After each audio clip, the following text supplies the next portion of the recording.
până la publicul spectator și prietenii ai sportului de Bărbac, care au comentat foarte pozitiv această gală prin impactul direct, prin noi eroi și prin faptul că reușesc să venim la Mamaia prin an în an cu gale mai bune și faptul că și pe partea de turism sunt o evoluție foarte bună în pachetele asociate care e Super Combat.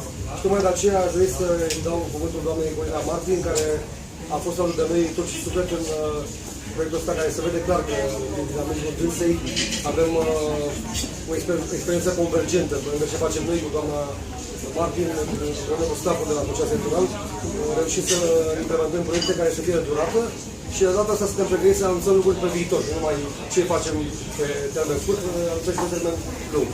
Doamna Martin, nu poate vă mulțumesc că este deja la 3 ore că mă lucrez, dar nu e doar o chestie de doar așa ca să ne prezentăm în fața presei cu mulțumiri de reciproce, dar ideea este că chiar sunt afectivitatea asta de că v-ați alăturat un produs românesc care a mers la nivel global, care de data asta demonstrează direct un răspuns rapid și pe termen scurt de mai bine. Într-adevăr, mulțumesc mult, Eduard Irimia. Te implici foarte mult în misiunea ta de ambasador al stațiunii Mamaia, așa cum am stabilit încă de anul trecut. Noi am fost la a 4-a gală împreună deja.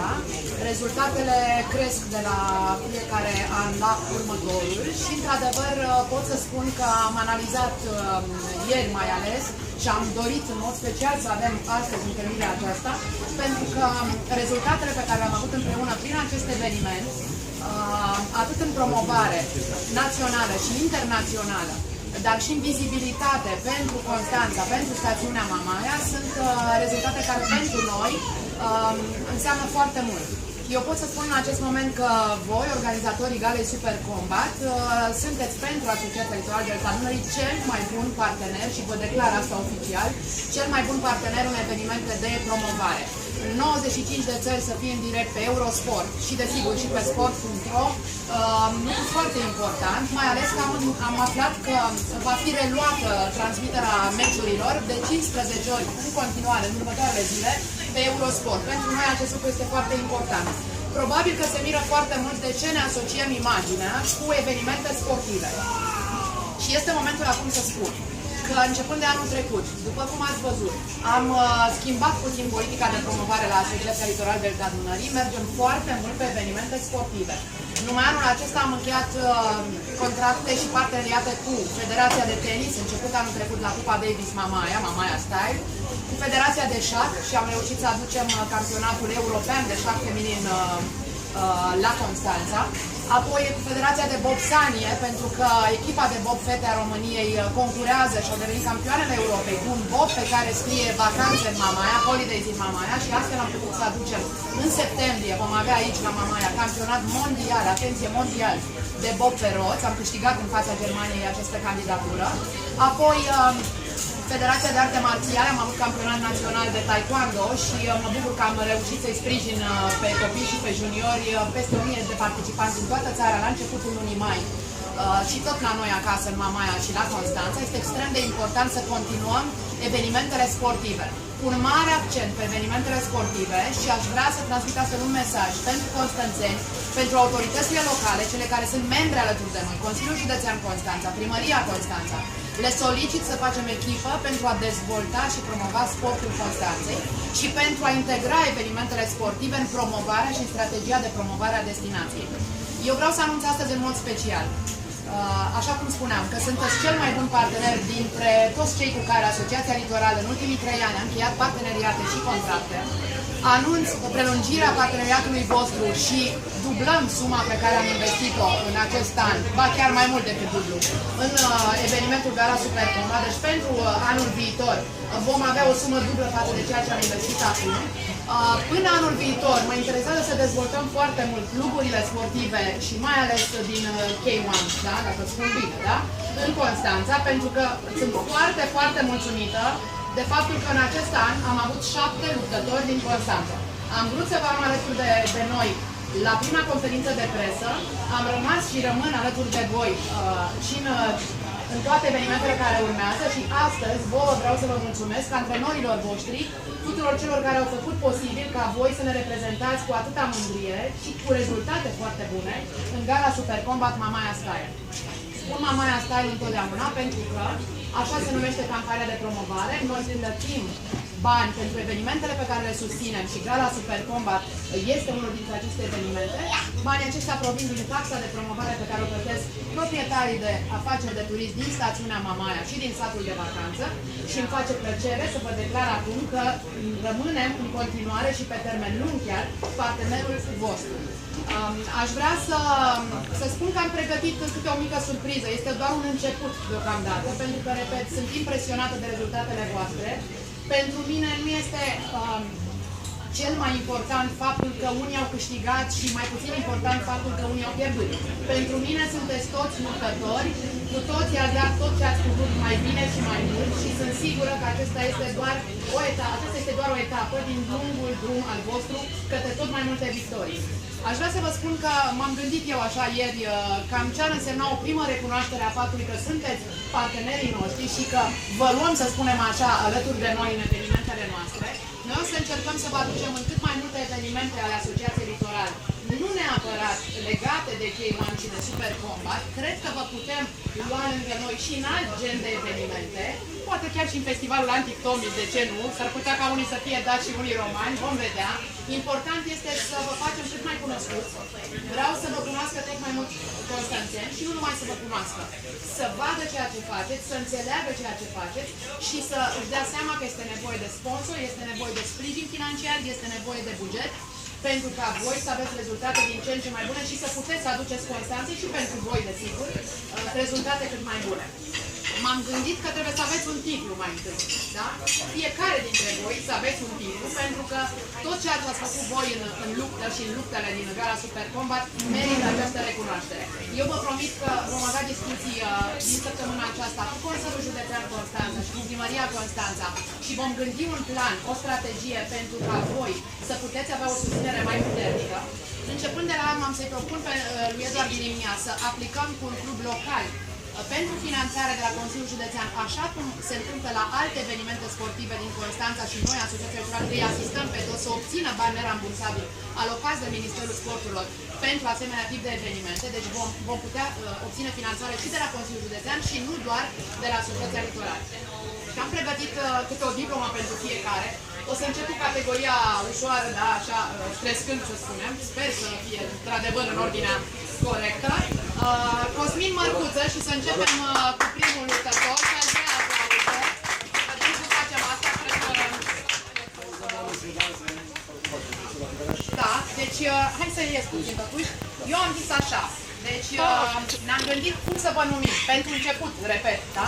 Și am spus așa, se acordă domnului Cosmin Mărcuță titlul de luptător de onoare al Constanței, Super Combat Mamaia Style 2016. E bine, Cosmin? E bine, da? Deci tu ești primul luptător de onoare. Mulțumesc. Și să mai dăm, da? Vorba colegilor tăi. Bun. Corina, întoarce-te. Urmează. Mădălin Crăciunică, deja se ridica. Luptător de onoare al Constanței. Da? Cred că este un titlu cu care vă puteți mândri deja. Cu emoții, tremuri, da? În ring nu erai așa. În ring erai foarte, foarte hotărât. Bun, să vedem dacă eu în ordinea categoriilor, nu mai putem să vedem. Cristi Stoica. Nu este Cristi. Cristi Stoica nu este, o să-i ținem diploma aici. Alex Filip știu că nu este și domnul Burlac o să primească diploma lui. Felicitări speciale pentru Alex. Am vorbit cu el aseară pe Facebook, am schimbat mai multe mesaje. Miercuri o să vină la mine în vizită la Asociația Litoral Delta Dunării. Mi-a vorbit de niște planuri foarte frumoase și i-am promis că vă sprijin pe toți în clubul vostru pentru ceea ce are el de gând să facă și înțeleg că se apropie de un rezultat care o să însemne foarte mult pentru acest sport. Bun, mergem acum la Eduard Chelariu. Eduard, trebuie să spun că are un moment mai special, va avea parte de un moment mai special. Aceasta este diploma ta dar o să-mi dai voie să spun restul de cuvinte după câteva minute, da? Luptător de onoare pentru Constanța, Edi Chelariu, și o să vorbim, mai vorbim la câteva cuvinte în numai câteva minute. Adrian Roșca, hai! Adi are și un zâmbet foarte frumos, a fost așa ambițios și puternic în ring, eu v-am urmărit pe toți, să știi, și sunt foarte mândră de tot ceea ce ați făcut toți dintre voi. Deci ești luptător de onoare al Constanței. Poza, ar trebui să ne uităm la poză, că n-am făcut poză până acum. Perfect, super. Și domnului Ionuț Șandur, am spus pe Facebook acolo că l-am susținut cel mai mult. L-am lăsat întâmplător la urmă. Ionuț foarte serios și aș vrea să vă spun că știu ce înseamnă și înfrângerea, știu ce înseamnă și victoria. Și așa cum v-am spus câtorva dintre voi, sunt sigură că știți mai bine decât mine, pentru că voi sunteți sportivi și sunteți antrenați și să pierdeți, dar și să câștigați. Este un meci, a fost doar un meci, a fost doar o etapă, de aici încolo urmează multe altele, să dea Dumnezeu să aveți cât mai multe victorii și noi să fim alături de voi cât mai mulți. Facem fotografia, că tot n-am făcut fotografie la gală.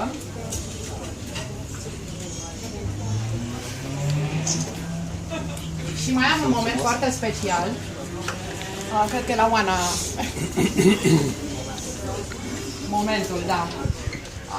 Eu m-am gândit așa. Da, mai bine. A fost un moment la gală. În foarte multe momente în care am fost mândră pentru ceea ce ați făcut voi.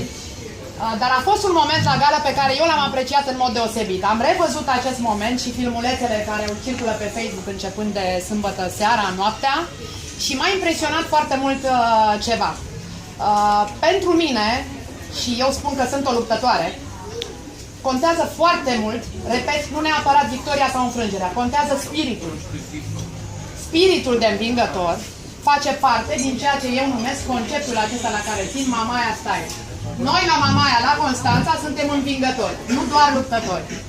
Și aș vrea să fiți alături de mine în acest moment, pentru că vreau să acord cuiva o plachetă specială. Noi până acum am investit, începând de anul trecut, câteva personalități, pe Horia Tecău, pe Cătălin Botezatu, pe Remi Boniaschi, pe Eduard Irimia, desigur, pe Cristana Locan, care știți că a fost alături de noi la gala de anul trecut, pe Francesco Napoli, cu titlul de ambasador ai stațiunii Mamaia. Și am spus, dom'le, ei sunt personalități, au dovedit ceva în foarte mulți ani. Îi iubește nu neapărat toată România, ci, mă rog, foarte mulți în lume îl iubesc deja pe Horia Tecău sau pe Francesco Napoli sau pe Remi Boniaschi. Dar ar trebui să avem o categorie specială și am inventat-o pentru această persoană care, repet, m-a impresionat. Pentru spiritul cu care a luptat, pentru forța mentală de învingător și de luptător pe care a dovedit-o în ring și chiar și după meci, pentru că el nu s-a oprit nici după meci, cred că s-ar fi putut lua la trântă cu noi toți acolo. Eu cred că este printre noi cineva care merită acest titlu pe care, repet, l-am stabilit acum, nu exista până în acest moment. Ambasador al spiritului Mamaia Style, Edi Chelariu, cred că merită de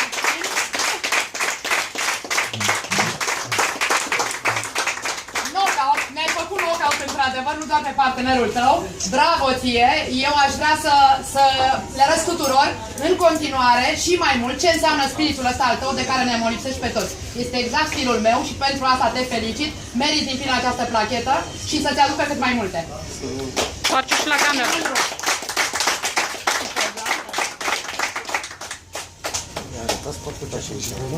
Și împreună.